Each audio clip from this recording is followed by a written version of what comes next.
গতকাল ইংল্যান্ড কী খেল দেখিয়েছে,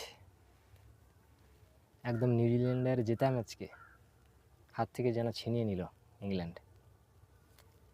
নিউজিল্যান্ড প্রথম ব্যাট করে 159 রান বানায়। প্রথম ওপেনিং জুটির একটা শক্তপোক্ত স্টার্ট দিয়ে নিউজিল্যান্ডের স্কোরটা 159 দাঁড়ায়।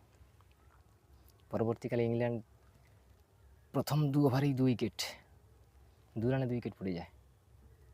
তারপরে ইংল্যান্ড লড়াই করতে থাকে। লাস্ট 17 বলে 42 রান দরকার। সেখান থেকে ইংল্যান্ড কালকে দেখিয়ে দিলে কীভাবে ম্যাচে আবার ফেরা যায়। জ্যাক্স এবং আহমেদ এই দুজনেই একদম জবরদস্ত ব্যাট করে একদম নিউজিল্যান্ডের হাত থেকে একদম ম্যাচটা ছিনিয়ে নিল। নিউজিল্যান্ডের একদম জেতার কথা, কিন্তু শেষে ক্যাপ্টেন স্যাটনার বোলিং রুলিংটা ঠিক করতে পারেনি।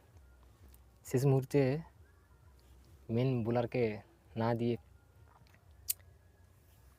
কমজোরি বোলারকে দিয়েই শেষে ম্যাচটা হেরে যেতে হলো। So big congratulation to England.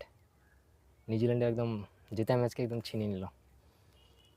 Cricket যে অনিশ্চয়তার খেলা, কালকের ম্যাচটি একদম হাড়ে হাড়ে বুঝিয়ে দিয়েছে। ক্রিকেট হচ্ছে শেষ বলের খেলা এবং অনিশ্চিন্ত খেলা।